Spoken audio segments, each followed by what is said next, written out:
حقوق العباد کے معاملے میں نزاکت. اور پھر جو آیت میں نے قرآن پاک کی پڑھی، ایک تو یہ ہے کہ آپ لوگوں سے معافی لے، معافی مانگے. ہمارے ہاں نا معافی کا مزاج قبول کریں، جب کوئی بندہ معافی طلب کرے تو معافی. ہمارے ہاں معافی مانگنے کا رواج میں آپ یقین کریں سرے سے ہے ہی نہیں، بلکہ الٹا لوگ چڑھائی کر جاتے ہیں، کہتے ہیں اوہو تم نے معافی مانگ لی ہے تو معاملہ ہی ختم ہو گیا. اور جو آدمی، میں بڑے زمانے سے کہہ رہا ہوں کہ میرے ملک میں ایک رواج بنتا جا رہا ہے، جس کی زبان جتنی زیادہ سخت ہوتی ہے اس کا عروج اتنا زیادہ ہوتا ہے.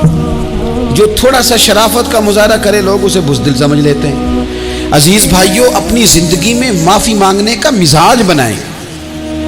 آپ طلب کریں کہ یار مجھ سے غلطی ہو گئی، میں انسان ہوں. آپ یقین کریں ڈھیر سارے لوگ ہیں جن کے ذمہ ڈھیروں معافیاں ہیں، لیکن ان کا مزاج نہیں، ان کی طبیعت نہیں، ان کا تکبر آڑے آ گیا ہے. اور میرے نبی پاک صلی اللہ تعالی علیہ وآلہ وسلم نے فرمایا تھا یہی بدلہ دے دو کسی کا دینا ہے تو، یہی معافی لے لو، یہی. ورنہ فرمایا یاد رکھنا قیامت کے دن تو اس طرح ہوگا کہ اگر سینگ والی بکری نے بغیر سینگ والی بکری کو مارا ہوگا اسے بھی قیامت میں بدلہ دینا پڑے. یہی معافی تلافی لے لو، یہی. تو ہمارے ہاں مزاج نہیں. مزاج بنائیں نا، آپ معافی کا مزاج بنائیں. رسمی ویسے معافیاں مانگتے ہیں، آج میں جا رہا ہوں بھائی اگر کوئی ہو گئی تو معاف کر دینا، یہ تو رسم ہے، تو بڑی دنیا ادا کرتی. آپ کو پتہ ہے کہاں آپ کو معافی لینی ہے. تو جہاں جہاں اس طرح کے معاملات ہیں وہاں آپ کلیئر کریں. صحیح بخاری میں حدیث ہے حضرت ابو ذر غفاری سے، جب کسی نے کہا کہ آپ نے اسی طرح کے کپڑے خود پہنے ہیں جس طرح کہ آپ کے غلام نے پہنے، یہ کیا معاملہ ہے؟ تو فرمانے لگے، اعلانیہ خود بتانے لگے، فرمانے لگے مجھ سے ایک دفعہ غلطی ہو گئی تھی، میں نے ایک غلام کو جھڑک دیا تھا تو نبی پاک نے مجھے تنبیہ فرمائی، تو میں نے اس غلام سے معافی بھی مانگی، اور اس دن سے لے کر آج تک میں جس طرح کا خود لباس پہنتا ہوں اسی طرح کا اپنے غلام کو پہناتا ہوں. تو وہ خود بیان کر رہے ہیں، وہ لوگ اظہار کر رہے ہیں کہ ہم نے یہاں نبی پاک علیہ الصلوۃ والسلام کے تنبیہ کرنے پر ہم نے اپنے غلام سے، خادم سے یا کسی غلام سے معافی مانگی. تو معافی مانگنے سے بندے کا قد کبھی چھوٹا ہوتا ہے؟ میرے نبی پاک علیہ السلام نے فرمایا جو معافی مانگ لے اللہ تو اس کی عزت میں اضافہ کر دیا کرتا ہے. تو اس لیے ایک تو جہاں یہ معاملہ ہے وہاں، اور دوسری جو آیت میں نے تلاوت کی اس میں اللہ کہتا ہے کہ غصہ پی بھی جاؤ، معافی مانگو بھی اور معاف کر بھی دو. والکاظمین الغیظ والعافین عن الناس، فرمایا وہ لوگ جو غصہ پی جاتے ہیں اور لوگوں سے درگزر کرتے ہیں، لوگوں سے درگزر کرتے ہیں. واللہ یحب المحسنین، اللہ ان احسان کرنے والوں سے محبت فرماتا ہے، ان سے اللہ پیار کرتا ہے. تو رب فرماتا ہے جو غصہ پی جاتے ہیں والعافین عن الناس، اور لوگوں سے درگزر کرتے ہیں. ایک تو معافی مانگے اور دوسرا معاف کر بھی دے. اگر دل میں کوئی بات ہو تو معاف. تو جو جہاں شریعت کی مخالفت کی ہے وہاں بھی معافی مانگے، اللہ کے حضور گڑ گڑائیں، توبہ کرے، اور توبہ بدل جانے والی کرے، تبدیل ہو جانے والی توبہ کرے. معافی مانگ بھی لے، معافی دے بھی دے. اور آپ سے یہ بھی گزارش کروں گا کہ جہاں اللہ رسول کی ہم سے نافرمانی ہوئی ہے وہاں تنہائی میں 2 نفل پڑھ کے، تنہائی میں اللہ تعالیٰ سے بھی معافی کے خواستگار ہوں. یاد رکھیں جب اس کی خفیہ تدبیر آ گئی تو پھر معافی کا وقت ہو سکتا ہے خدا نہ کرے ہمیں نہ مل سکے. تو اب وقت ہے، خوب استغفار کریں، خوب معافی مانگیں. اللہ تعالیٰ آپ کو اور مجھے عمل کی توفیق عطا فرمائے. حضرت ام فضل رضی اللہ تعالیٰ عنہ، یہ نبی پاک صلی اللہ علیہ وسلم کی چچی ہے، جناب عباس کی زوجہ ہے. حضور کے پاس آئی ڈری ہوئی، عرض کرنے لگی یا رسول اللہ صلی اللہ تعالیٰ علیہ وسلم، حضور میں نے بڑی خوف والی خواب دیکھی ہے. فرمایا چچی کیا ہو گیا؟ عرض کی یا رسول اللہ صلی اللہ علیہ وسلم آپ کے وجود کا گوشت کا ٹکڑا کٹ کے میری جھولی میں آ گیا، میں بڑی پریشان ہوں. اللہ کے رسول سن کے مسکرائے، فرمایا یہ پریشانی والی خواب تو نہیں، تو خوشی والی خواب ہے. یا رسول اللہ کیا خوشی؟ فرمایا میری فاطمہ کو اللہ بیٹا دے گا اور وہ تیری گود میں کھیلا کرے گا. اللہ میری فاطمہ کو بیٹا دے گا، وہ تیری گود میں کھیلے گا. امام حسن پیدا ہوئے، میرے رسول پاک نے پیدا ہوتے ہی کان میں اذان دی، فرمایا چچی کو تو بلاؤ. حاضر ہوئی، فرمایا یہ لو اللہ نے تمہارا خواب پورا فرما دیا ہے. نبی کریم صلی اللہ تعالیٰ علیہ وسلم نے فرمایا رات میں نے خواب دیکھی ہے. حضور فرماتے ہیں میں نے خواب دیکھی. حضور کیا؟ فرمایا لوگوں نے قمیضیں پہنی ہیں, کسی کی قمیض پیٹ تک ہے, کسی کی سرین تک ہے, کسی کی گھٹنوں کے نیچے تک ہے. عمر میں نے تمہیں دیکھا ہے اتنی لمبی قمیض پہنی ہوئی تھی کہ تمہاری ٹخنوں تک جا رہی تھی, پیروں تک. حضرت عمر پریشان ہو, حضور کیا تعبیر ہے اس خواب کی؟ تو میرے مصطفیٰ کریم نے فرمایا خوش ہو جاؤ, اس کی تعبیر یہ ہے کہ کسی کا دین یہاں تک ہے, کسی کا یہاں تک ہے, تو سارا ہی دین میں لپٹا ہوا ہے, تو سارا دین میں لپٹا ہوا ہے. یہ تعبیر ہے اس کا. اب سنے حدیث, اذان پڑھی جاتی ہے مسجدوں میں 5 وقت الحمدللہ. جب جماعت فرض ہوئی تو نبی پاک نے فرمایا لوگوں کو بلانے کیسے ہیں بھائی نماز کے لیے. ایک صحابی نے مشورہ دیا یا رسول اللہ خشک گھاس آپ یہ ابھی فصل آئے گی مونجی کی تو اس کے ساتھ وہ جو کیا پرالی کہتے ہیں وہ اپنی زبان میں, وہ جب خشک ہو جاتی ہے نا اس کو آگ لگائے تو آگ کا لاوا ذرا اونچا جاتا ہے, اونچا. صحابہ نے کہا یا رسول اللہ خشک آگ کو آگ لگائیں گے چھت پہ رکھ کے تھوڑی دیر کے لیے, اور یوں کر کر جب وہ اٹھے گی نا تو سارے مدینے میں خبر ہو جائے گی کہ نماز کا وقت ہو گیا. حضور نے فرمایا ٹھیک ہے. ایک صحابی کہنے لگے یا رسول اللہ صلی اللہ علیہ وسلم اونچا تف رکھ کے زور سے 1-2 دفعہ بجائیں گے, لوگوں کو پتہ مختلف باتیں. اللہ کے رسول نے فرمایا جاؤ سو جاؤ, سویرے آؤ گے پھر مشورہ کریں گے کیا کرنا ہے. اور مالک بھی دیکھے کتنا کریم ہے, جو جماعت کا حکم بھیج سکتا ہے وہ اذان کا نہیں بھیج سکتا, لیکن وہ کہتا ہے لوگ کہیں میرے مصطفیٰ کا دروازہ چھوڑ نہ جائے. فرماتا ہے جاؤ میں نے نماز فرض کر دی ہے, طریقہ بھی میرا نبی بتائے گا اور اذان کے سلیقے بھی میرے مصطفیٰ ہی سکھائے گا.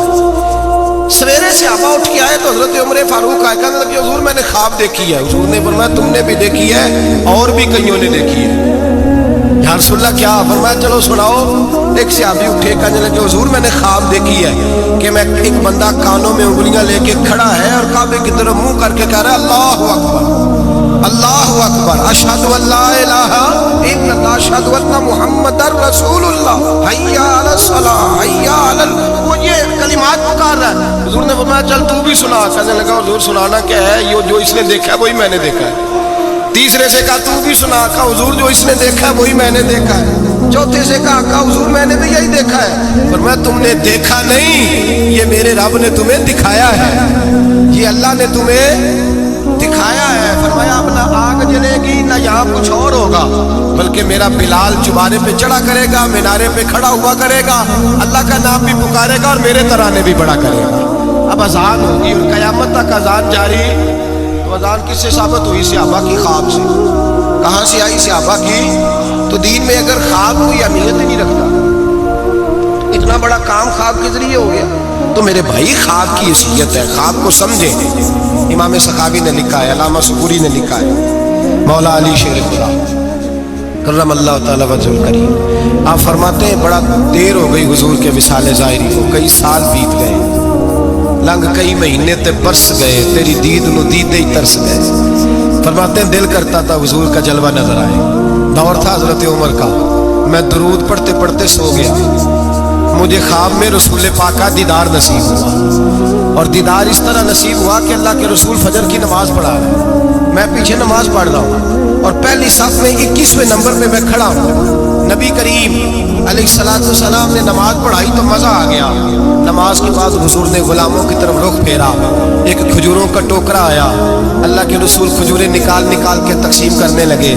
20 صحابہ کو دی تو 21واں نمبر میرا بھی آیا.